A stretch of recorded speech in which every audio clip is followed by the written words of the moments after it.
Des applis en veux-tu, en voilà, mais oui, nous sommes mercredi, le jour de PhoneApp, c'est donc le moment de dégainer vos smartphones pour refaire le plein.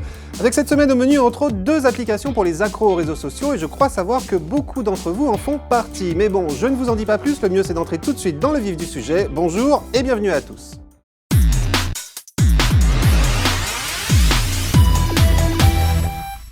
Souvenez-vous, la semaine dernière, je vous parlais de Mercat, cette application grâce à laquelle vous pouvez diffuser en direct sur Internet des images filmées avec votre smartphone, des vidéos relayées via un lien sur Twitter.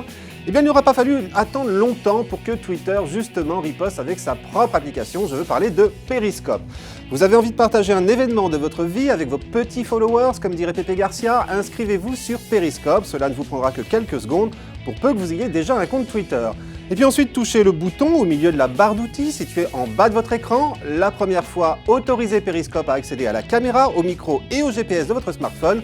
Enfin, choisissez un titre pour votre vidéo et dès que vous êtes prêt, touchez le bouton Start Broadcast.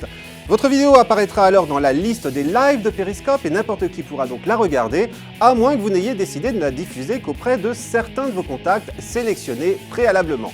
Et comme avec Mercat, vos spectateurs vont pouvoir y aller de leurs petits commentaires, partager votre vidéo dans leur fil Twitter, ou encore vous signaler combien ils l'apprécient en tapotant frénétiquement sur l'écran de leur smartphone pour y faire apparaître des petits cœurs.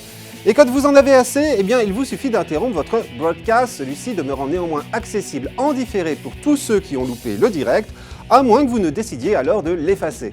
Bon alors Periscope est bien évidemment aussi fait pour regarder les vidéos des autres, ne vous gênez pas, vous allez voir, toutes ne valent pas le détour, loin de là.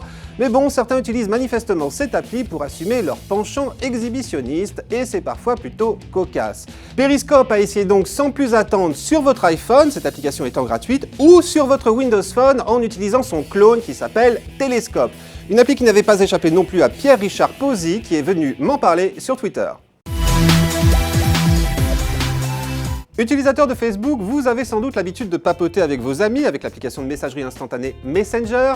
Et bien dans ce cas, réjouissez-vous car celle-ci va fortement évoluer dans les semaines et les mois qui viennent. Mais oui, car Facebook a décidé d'ouvrir son appli aux extensions et ainsi de lui ajouter de nouvelles fonctions. Justement, en voici une première grâce à laquelle vous allez pouvoir désormais envoyer à vos contacts des messages chantés en musique. Je m'explique. Pour profiter de cette nouvelle fonction, commencez par télécharger l'application Dutty, gratuite sur Android et sur iPhone. Ensuite, lancez-la, tapez votre message dans le champ prévu à cet effet en bas de votre écran, choisissez une musique parmi celles qui vous sont proposées, appuyez sur le bouton de lecture et enfin, laissez l'appli composer votre Dutty. Alors un Dutty c'est quoi? Eh bien un message qui demeure quand même écrit mais avec des mots qui voltigent sur votre écran, le tout sur fond musical et avec une voix synthétique qui fredonne votre texte par-dessus. Et si le résultat vous convient, il ne vous reste plus alors qu'à le poster sur Messenger et aussi, si vous le souhaitez, à l'enregistrer sur votre smartphone. Voilà de quoi étonner vos contacts. Bon, un petit bémol tout de même, en fait l'application ne s'avère vraiment efficace qu'avec des messages composés dans la langue de Shakespeare. Et oui, les textes écrits en français sont lus avec un affreux accent anglais qui les rend la plupart du temps incompréhensibles. Mais bon, on lui pardonne puisque cette application est gratuite et puis je vous promets qu'elle vaut tout de même le détour. À essayer donc sans plus attendre sur Android et sur iPhone. Ne vous est-il jamais arrivé de devoir trouver une pharmacie ouverte tard le soir, voire même en pleine nuit ou bien le dimanche? Comment faites-vous dans ce cas-là? Vous vous rendez sur internet peut-être pour essayer d'en dénicher une, ou bien vous vous rendez à la pharmacie en bas de chez vous pour voir si les officines de garde ne seraient pas affichées sur la porte, ou encore en désespoir de cause vous appelez peut-être le commissariat. Eh bien moi j'ai plus simple et plus rapide pour peu que vous résidiez en Ile-de-France. Une application, vous vous en doutiez, qui s'appelle tout simplement Mon Pharmacien et qui recense, vous vous en doutiez aussi, toutes les pharmacies ouvertes près de chez vous au moment où vous la consultez. Les pharmacies de garde, les pharmacies ouvertes 24 heures sur 24, voilà, c'est tout simple. Il suffit de la lancer, de se laisser géolocaliser et de choisir sa pharmacie.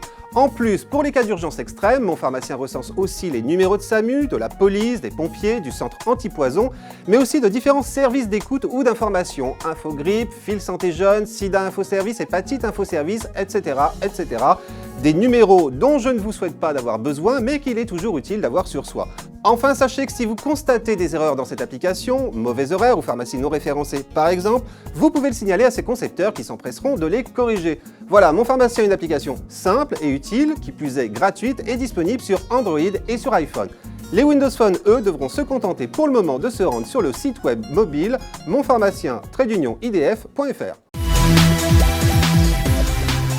Allez, pour terminer, comme toutes les semaines, un petit jeu, et j'adresse d'ailleurs un grand merci à Thomas L, fidèle parmi les fidèles de Phonaps, et à Tristan qui tous deux sont venus sur Twitter m'inciter à en parler. Et je dois dire que comme eux, j'ai été enthousiasmé par Dark Echo, un jeu pour le moins surprenant de prime abord puisque dedans tout se passe dans le noir le plus complet. Donc imaginez-vous plongé dans l'obscurité, devant néanmoins trouver la sortie des différents lieux dans lesquels vous vous trouvez, simplement en vous fiant à l'écho de vos pas sur le sol. Dans Dark Echo, cet écho est représenté par une nuée de lignes qui rebondissent donc sur les parois de la pièce ou du couloir où vous vous trouvez, révélant ainsi une toute petite partie de votre environnement au fur et à mesure que vous avancez. De quoi repérer les murs, éventuellement la sortie, de quoi surtout savoir dans quelle direction vous dirigez. Alors cela peut paraître simple, dit comme ça, mais en fait pas du tout, car vous n'êtes pas seul dans cette obscurité. Il y a des pièges à éviter et des monstres, ou du moins ce que l'on suppose être des monstres, puisqu'on ne les voit pas non plus, auxquels vous devez réchapper. Bref, il va falloir être tantôt malin, tantôt rapide, tantôt au contraire très prudent et y aller sur la pointe des pieds pour ressortir vivant de chacun des niveaux de ce jeu. Un jeu que comme Thomas L et Tristan, je vous conseille d'essayer sans plus attendre, à savoir tout de même, il vous en coûtera la modique somme de 1,99 € sur Android comme sur iPhone, mais moi je trouve qu'il les vaut bien.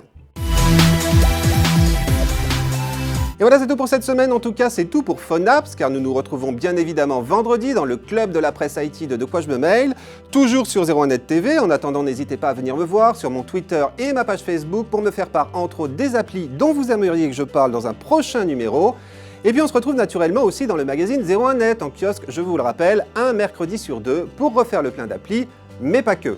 Voilà, cette fois, j'ai tout dit, à mercredi prochain donc pour un nouveau numéro de Phonaps, et d'ici là, portez-vous bien.